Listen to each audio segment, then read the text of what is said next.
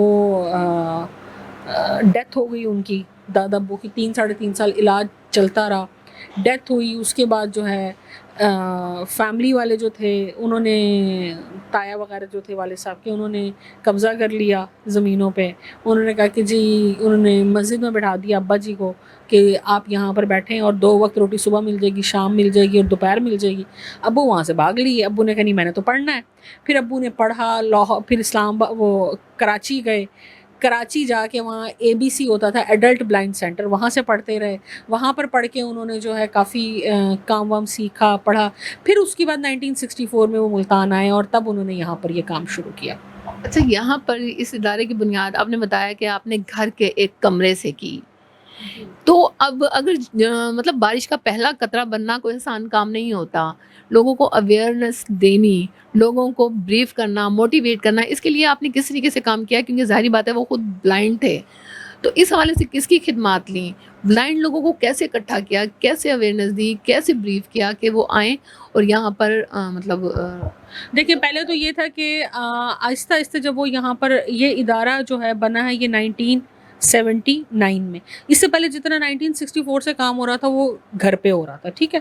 اور جب وہ کام ہو رہا تھا تو وہاں پر بلائنڈ لوگوں کو جیسے ایک دوسرے سے رابطے میں ہوتے ہیں، علم ہوتا تھا کہ اچھا وہاں پر ایک شخص ہیں، خان صاحب ہیں، وہ خود بھی جاب کرتے ہیں، کیونکہ والد صاحب نے پاکرا فرٹیلائزر میں جاب جو تھی ان کی تھی، اور ساتھ ساتھ انہوں نے کہا ساتھ ساتھ وہ کام بھی لوگوں کو جو ہے سکھاتے ہیں، ارننگ ہوتی ہے۔ پھر اب والد صاحب خود نکلتے تھے بستیوں میں، جب یہ سینٹر بن گیا اسکول کے لیے، بچے وہاں پر ڈھونڈنے کے لیے، بتانے کے لیے انہیں کہ جی نابینا افراد کام کر سکتے ہیں، پڑھ سکتے ہیں، ان کو یہاں تک لے کر آنا ہے۔ تو وہ ایک بڑا مشکل دور تھا، لیکن وہ لوگ وہ بستیوں میں گئے، گاؤں گاؤں گئے، ہر جگہ گئے، اور پھر انہوں نے یہ کام کیا۔ گورنمنٹ نے کم آن کیا اس ادارے کو؟ اچھا، یہ گورنمنٹ کا ادارہ نہیں ہے، ٹھیک ہے، ہم لوگ رجسٹرڈ ہیں سوشل ویلفیئر سے ایز این NGO، اور ساتھ ہی ساتھ ہم اسپیشل ایجوکیشن سے بھی رجسٹرڈ ہیں، تو رجسٹریشن ہے، ویسے ہماری یہ پرائیویٹ ادارہ کام کر رہے ہیں ایز اے۔ جی بھی سعدیہ، جیسا کہ آپ نے بتایا کہ یہاں جو طالب علم ہیں ان کو سکلز بھی دیے جاتے ہیں، میوزک کی کلاسز دی جاتی ہیں، ان کو روزگار بھی پرووائڈ کیے جاتے ہیں، تو فیوچر میں کسی بھی انسان کے لیے شادی کا بھی بڑا عمل دخل ہوتا ہے، تو ان کی شادیوں کے حوالے سے کیا اقدامات ہیں، کیا پالیسیز ہیں، کیا؟ اچھا، ہمارا یہاں پر جو ہے نابینا افراد کے لیے باقاعدہ ایک میرج بیورو ہے، اور ہم یہاں پر جو ہے اس میں باقاعدہ اب تک تقریباً 75+ جو ہے کپلس کی شادیاں یہاں سے ہو چکی ہیں، اور پھر یہ ہوتا ہے اگر یا تو ہم فیملیز کو آپس میں ملوا دیتے ہیں، یا اگر اس طرح سے ہوتا ہے کہ مطلب وہ لوگ اپنے خود کرنا چاہیں ارینج تو ان کی وہاں ہو جائے، لیکن کچھ لوگ ایسے ہوتے ہیں obviously جو افورڈ نہیں کر پاتے، تو پھر ادارہ جو ہے اس میں ان لوگوں کی جو ہے معاونت کرتا ہے۔ اچھا، یہاں سے ایک کوسچن میرے ذہن میں اور بھی آ رہا ہے، ابھی جس طرح سے آپ نے پروگرام کے دوران ایک بات کی کہ جو بلائنڈنس ہے وہ جینیٹک ہوتی ہے، موروثی ہوتی ہے، انہیرس کرتی ہے، تو اس حوالے سے کیا کہیں گی؟ جب 2 بلائنڈ لوگوں کی آپس میں شادی ہوگی تو آگے جو آنے والی نسل ہے تو کیا وہ اس چیز کا شکار نہیں ہوگی؟ نہیں، دیکھیں، اگر کوئی دونوں بلائنڈ پرسن جو ہیں وہ دونوں ڈفرینٹ فیملی سے، مختلف فیملی سے تعلق رکھتے ہیں، جب ان کی شادی ہوتی ہے، اور یہ ہمارے پاس لائیو ایگزامپلس بھی ہیں، ہمارے پاس یہاں پہ ہمارے اولڈ اسٹوڈنٹس ہیں، ان کی شادیاں ہوئی، دونوں بلائنڈ ہیں، لیکن آگے جو بچے ہیں وہ ان کے ماشاء اللہ سے سائٹڈ ہیں، ٹھیک ہیں۔ مطلب کزن میرج میں چانسز ہیں؟ جی بالکل، یہ بھی ہوتا ہے نا کہ دیکھیں دونوں پیرنٹس جو ہیں وہ سائٹڈ ہوتے ہیں، دیکھ سکتے ہیں، لیکن بچے آگے مسلسل جو ہے بلائنڈ ہو رہے ہوتے ہیں، یا بچوں میں 1 یا 2 لوگ بلائنڈ ہوتے ہیں، ٹھیک ہے، تو وہ بھی تو ہوتا ہے نا، تو وہ فرسٹ کزن میرج جو ہے، اور وہ بھی اگر آپ کئی نسلوں سے اگر آپ کی چلتی رہے تو اس میں ہی جو ہے یہ زیادہ مسئلہ مطلب ایک آتا ہے۔ یہ میسج بھی ہے کہ نسل در نسل جو کزن میرج ہے وہ بھی جینیٹک موروثی بیماریوں کا باعث بنتی ہے۔ بالکل، آپ دیکھیں کہ صرف بلائنڈنس ہی نہیں ہے، تھیلیسیمیا بھی ہے، ٹھیک ہے، ڈیف اینڈ ڈم جو بچے ہو رہے ہوتے ہیں ان کا بھی مسئلہ آ رہا ہوتا ہے، تو یہ فرسٹ کزن میرج کو جو ہے اوائڈ۔ بالکل، مس سعدیہ کرمانی نے جیسا کہ بتایا کہ یہاں پر جو طالب علم ہیں زیر تعلیم ہے انہیں میوزک کی تعلیم بھی دی جاتی ہے، اسی حوالے سے ہم نے ان سے بات کی، تو یہاں پر ہمارے ساتھ موجود ہیں محمد اجاز، تو آئیے ان سے کچھ سنتے ہیں۔ جی اجاز، کیا سنائیں گے؟ میں آپ کو کلام اقبال سناتا ہوں۔ ہاں جی، شروع کریں، سنائیں۔ یا رب دل مسلم کو یا رب دل مسلم کو وہ زندہ تمنا دے یا رب دل مسلم کو یا رب دل مسلم کو وہ زندہ تمنا دے یا رب دل مسلم کو یا رب دل مسلم کو جو قلب کو گرما دے جو روح کو تڑپا دے یا رب دل مسلم کو یا رب دل مسلم کو وہ زندہ تمنا دے یا رب دل مسلم کو یا رب دل مسلم کو پھر وادی فارا کے ہر ذرے کو چمکا دے مولا مولا مولا مولا پھر وادی فارا کے ہر ذرے کو چمکا دے پھر شوق تماشا دے پھر ذوق تقاضا دے یا رب دل مسلم کو یا رب دل مسلم کو وہ زندہ تمنا دے یا رب دل مسلم کو یا رب دل مسلم کو وہ زندہ تمنا دے یا رب دل مسلم کو یا رب دل مسلم کو. بہت زبردست بہت زبردست. محمد اعجاز ہمارے ساتھ موجود تھے. انہوں نے کلام پاک سنایا. انہوں نے جو کلام سنایا میری خود کی آنکھیں نم ہو گئیں. ماشاء اللہ سے بہت ٹیلنٹڈ طالب علم ہیں یہاں پر. سب کے سب ایسے ہی ہیں. مس سعدیہ کرمانی نے بتایا کہ جتنے بھی طالب علم ہیں ماشاء اللہ سے اللہ تعالیٰ نے ان سب کو ہی یہ ٹیلنٹ دیا ہوا ہے. بہت بہت شکریہ. آپ نے اپنے قیمتی ٹائم میں سے ٹائم نکالا اور ہمیں محمد بن قاسم کے بارے میں اپنی کیریئر کے بارے میں اور اپنی زندگی کے بارے میں اتنی اچھی باتیں بتائیں جو لوگوں کے لیے بھی مشکل راہ ثابت ہو سکتی ہیں. جی بالکل. اور آپ موسٹ ویلکم. اینڈ آپ لوگوں کا بھی بہت بہت شکریہ کیونکہ آپ لوگوں کے تھرو ہی میڈیا کے تھرو ہی ہوتا ہے کہ لوگوں تک پیغام پہنچتا ہے. خاص طور پر ایسے لوگ جن کے جو کہ نابینا افراد کے پیرنٹس ہیں یا نابینا افراد ہیں ان تک یہ جب پہنچے گا تو مجھے بہت خوشی ہوگی.